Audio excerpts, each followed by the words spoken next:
Hi, friends. In this episode, I want to share with you what to do and what it means about the Visa Bulletin. Now, this is related to people who are a family preference category, so that does not include people who are immediate relatives. Okay, so we're going to go in detail, and so we'll catch you all the way to the end. And to access the free 15 minutes of our preliminary consultation, point you in the right direction, stay all the way to the end for the secret code. Thank you very much. Friends, welcome to Green Card Guys TV. As I mentioned earlier, we're going to go into detail about the Visa Bulletin. There's a lot to know. I get a lot of inquiries about what do I do as a next step after the petition is approved. And sometimes there's many years waiting time. So we're going to share some tips and let's dive into the details. Hey, so getting into the details here about what we're looking at, as I mentioned earlier about we need the priority date.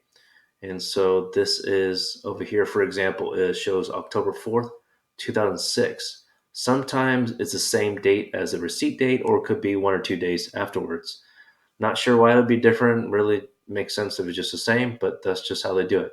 So you need this date because if you go over here to the Visa Bulletin, this is what you need to know when to proceed with the next step. Okay.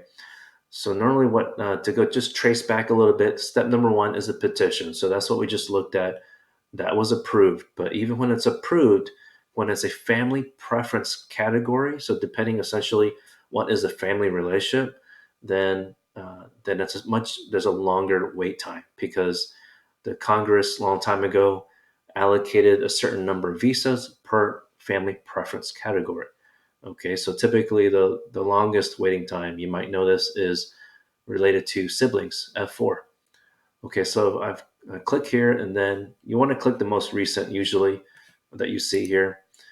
And by the way, sometimes the following month, the next month, will appear even though, of course, we're not actually in that calendar month yet because they will kind of want to give you a heads up. Okay, so one other thing to mention before I show you the February 2022 bulletin is that when it gets closer to your prior date showing up uh, on the Visa Bulletin, okay, then NVC usually, not always, but usually will provide you um, a welcome email or letter.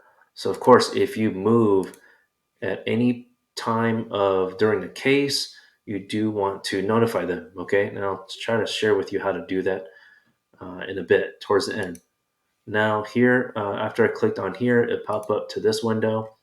And so this will show you, I've discussed this in previous videos, but the first section is about the family sponsored relationships, preferences, okay? And F1 here, F2, F A, B, F3, F4 show in detail, even shows like how many visas per fiscal year. Okay, and the fiscal year for the government is October, starts on October 1st and ends the last day of September. So they have two charts, one for family based, or two charts per family based and also for employment based. Okay. Now, typically, we what we look at here is what we want to do is go to chart B. Okay. USCIS updates this um, on their website to for which one to follow for in terms of when the visa is available.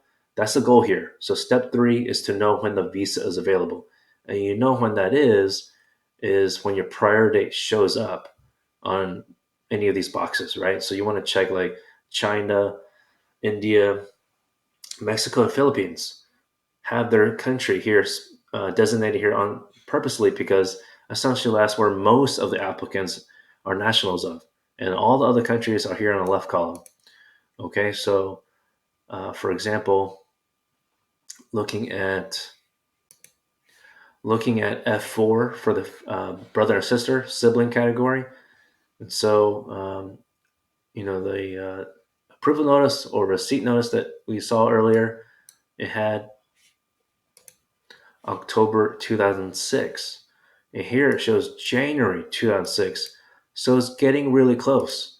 Okay, so at this point, when you see it's definitely the same year at least, you want to check literally every month. Okay, or of course, if you've hired a lawyer, ask them to check every month. Some lawyers are honestly don't have this on high on the radar, but there are software, at least we use software, to where it notifies us automatically. So you want to ask that if you're considering which law firm to hire.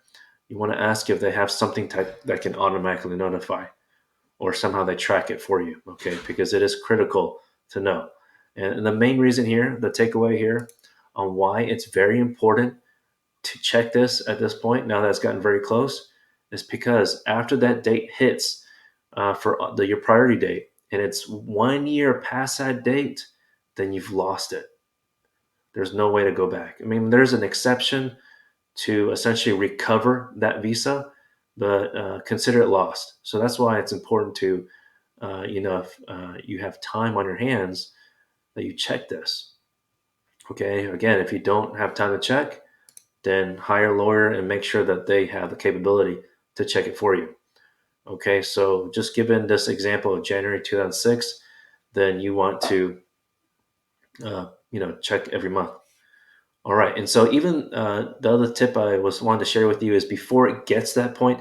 I think I mentioned this earlier. Is that typically what they do is they National Visa Center wants financial documents. Okay, sponsorship documents such as like pay stubs, tax return, and if you need an additional sponsor because maybe the original sponsor doesn't meet the quote unquote poverty guidelines, then that's okay. But then you need a joint sponsor. But if you don't want to use a joint sponsor, the alternative is use assets. But I don't want to say it's a complicated formula, but there is a way around it using assets, even if you currently pay a mortgage, for example. Okay.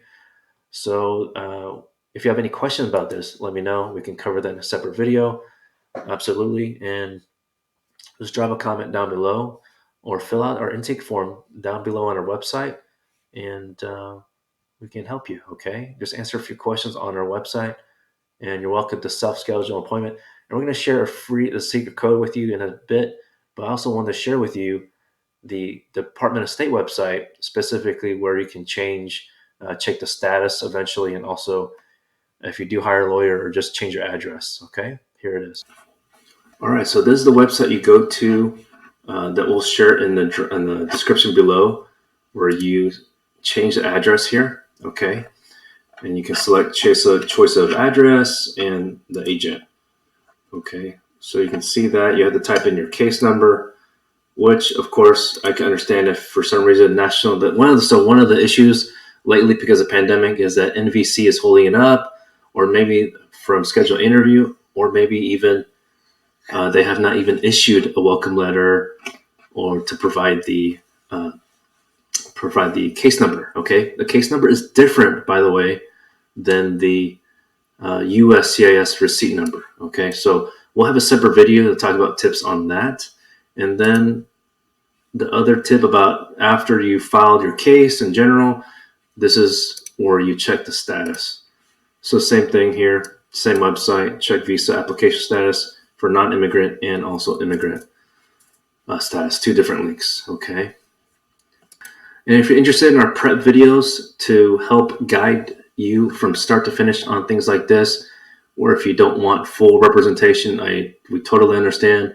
We do offer those workshop videos. Okay, and just drop or click on the link down below, or go to our website and just ask for that. Okay, thank you so much. And friends, check out this next page for the secret code. And if you're new to our channel, of course, please subscribe. And if you enjoyed these tips, and hit the like button, because it doesn't cost you anything, and we greatly appreciate it. Thank you so much. Okay, I'm back. I did want to share with you one more thing on the National Visa Center page. I mentioned that 1 year rule after the prior date shows up, and here it is, the 1 year contact requirement. As you know about me on this channel, I always want to show proof of what I'm talking about. So here it is. There is an exception. It may be reinstated within 2 years of the notice of visa availability, but you have to really give them a legitimate reason that was beyond your control. Okay, so you have to keep track of that. I mean, COVID, I understand, but just COVID by itself is not enough of a reason. Okay, especially with technology. So you have to, like, if you were sick, something like that, then I would think that's more reasonable. But again, I don't work for the government, so I'm not entirely sure. But definitely don't let more than 2 years pass. Okay, you want to be on top of this. All right, thank you so much.